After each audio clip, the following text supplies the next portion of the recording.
अगर शिक्षक राजनीति में करेंगे प्रवेश तो छात्र छात्राओं का भविष्य किस ओर। नमस्कार, मैं राजू कलवार, बेबाक आवाज में आपका स्वागत है। शिक्षक का अर्थ है गुरु। गुरु शब्द का अर्थ है अज्ञान रूपी अंधेरे से ज्ञान रूपी प्रकाश के तरफ लाने वाला। गुरु या शिक्षक समानता का प्रतीक है। शिक्षक जब अपने पद पर रहता है तो अपने सभी शिष्यों को एक समान रूप से ज्ञान की धारा प्रवाहित करता है, परंतु जब कोई शिक्षक एक विशेष पार्टी या संगठन का हो जाता है तो उसके शिक्षक पद पर सवालिया निशान लग जाता है, क्योंकि वो मुख्य रूप से उस संगठन का होकर रह जाता है और समानता उससे बहुत पीछे छूट जाता है। हाल ही में असम के 3 विभिन्न कॉलेजों के प्रधानाचार्य अखिल भारतीय विद्यार्थी परिषद नामक छात्र संगठन के सदस्यता ग्रहण करने की खबर सामने आई है। ये प्रधानाध्यापक है जेबी कॉलेज जोरहाट के श्री उत्पल ज्योति महंत, उत्तर लखीमपुर कॉलेज के श्री विमान चंद्र चेतिया तथा सिलचर के गुरुचरण कॉलेज के श्री विभास देव। असम के प्रमुख व अग्रणी असमिया समाचार पत्र में प्रकाशित समाचार में इन प्रधान शिक्षकों द्वारा सदस्यता ग्रहण करने को निर्लजता की उपाधि देकर समाचार प्रकाशित किया है और एक मायने में देखा जाए तो उस समाचार पत्र द्वारा दी गई उपाधि तत्वहीन भी नहीं है। दोस्तों, मैं किसी भी विचारधारा वाले छात्र संगठनों का विरोधी नहीं हूं, चाहे वो संघीय विचारधारा हो, चाहे वामपंथी या दक्षिणपंथी आदि। कॉलेजों में छात्र छात्राओं को अलग अलग विचारधारा वाले छात्र संगठनों से खुले तौर पर जुड़ने की स्वतंत्रता है, परंतु शिक्षकों को नहीं, क्योंकि शिक्षक प्रत्यक्ष रूप से न ही किसी राजनीतिक पार्टी या पत्रकारिता से जुड़ सकते हैं, जबकि अखिल भारतीय विद्यार्थी परिषद भारतीय जनता पार्टी की ही छात्र संस्था है। राज्य के शिक्षक समाज के अंदर घटित यह घटना एक अभूतपूर्व घटना माना जा रहा है।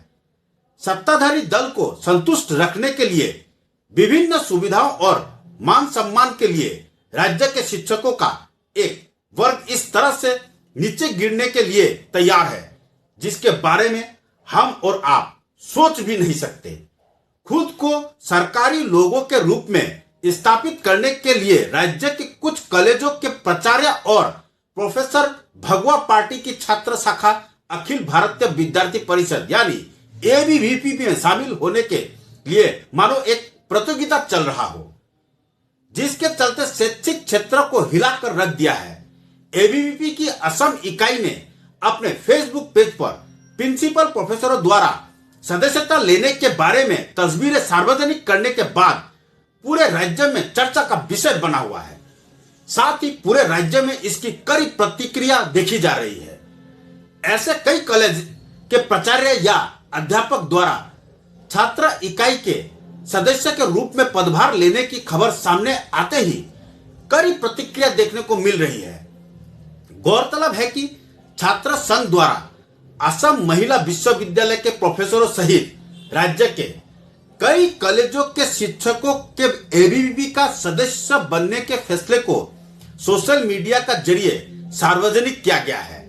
साथ ही असम के कई कॉलेजों के प्रोफेसर और अध्यापक ने एबीवीपी के सदस्य के रूप में पदभार ग्रहण करने की खबर अपने फेसबुक अकाउंट के जरिए सार्वजनिक किया गया है। दोस्तों, हालांकि देश और प्रदेश में भाजपा के सत्ता में आने के बाद असम में एबीवीपी की चुस्ती फुर्ती तेजी से बढ़ी है। अलग अलग कॉलेजों में छात्र संगठन ने छात्र संघ चुनाव में भी सफलता हासिल की है, लेकिन सबसे बड़ी सवाल यह है कि शिक्षा जैसे महत्वपूर्ण विषय से जुड़े हुए व्यक्तियों को आखिर किस वजह से छात्र संघ में सदस्यता दी गई है। यह एक रहस्य का विषय बना हुआ है। कुछ व्यक्तिगत आकांक्षाओं को पूरा करने के हित में चर्चा है कि शिक्षकों ने बेशर्मी से राजनीतिक दल से जुड़े छात्र संगठन के सदस्यों का पद ग्रहण कर पूरे शिक्षक समुदाय की छवि धूमिल की है। दोस्तों, यहाँ पर शिक्षा विभाग की भूमिका भी देखने लायक रहेगी, क्योंकि बरपेटा में भवानीपुर क्षेत्रीय कॉलेज के प्रिंसिपल को निर्वाचन क्षेत्र पुनर्निर्धारण विरोधी प्रदर्शनों में भाग लेने के लिए निलंबित कर दिया गया था। शिक्षा विभाग ने भी सख्त निर्देश जारी किए हैं कि शिक्षक पत्रकारिता में शामिल नहीं हो सकते हैं। सरकार द्वारा शिक्षकों को राजनीतिक भाषण देने से बचने का भी निर्देश दिया गया है। गौरतलब है कि 2 दिन पहले एक स्कूल में एक विशेष संगठन के सदस्यों को अस्त्र चलाने की प्रशिक्षण दिए जाने के बाद इस बार भाजपा का भाई संगठन जो कॉलेज और विश्वविद्यालय में राजनीतिक गतिविधि का काम करते आ रहे हैं, ऐसे में क्या इन प्रधानाध्यापक द्वारा अखिल भारतीय विद्यार्थी परिषद की सदस्यता ग्रहण करना उचित है? किसी शिक्षण संस्थान के प्राचार्य द्वारा ऐसे संगठन की सदस्यता स्वीकार करना निंदनीय है।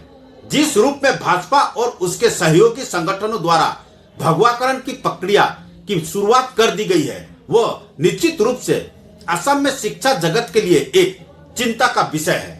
क्या ये शिक्षक अलग अलग विचारधारा वाले छात्रों के साथ न्याय कर सकेंगे? कहीं इन शिक्षकों को सीबीआई अथवा ईडी जैसी संस्थाओं का फोन तो नहीं आया? गौर करने वाली एक बात और है कि कॉलेजों में विभिन्न धर्मों को मानने वाले विभिन्न जातियों, विभिन्न विचारधाराओं के छात्र छात्राएं अध्ययन करते हैं। तो क्या ऐसे में विद्यालय का मुखिया यदि किसी विशेष विचारधारा से प्रभावित होकर निर्णय करे या निर्विवाद शिक्षा का दावा करे तो ये बात गले से नहीं उतर सकता।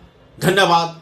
आप राजू कलवार को दीजिए इजाजत, और ऐसे ही बेबाक तरीके से पत्रकारिता का आनंद लेना है तो हिंदी रूपांतर पेज को फॉलो जरूर करिए।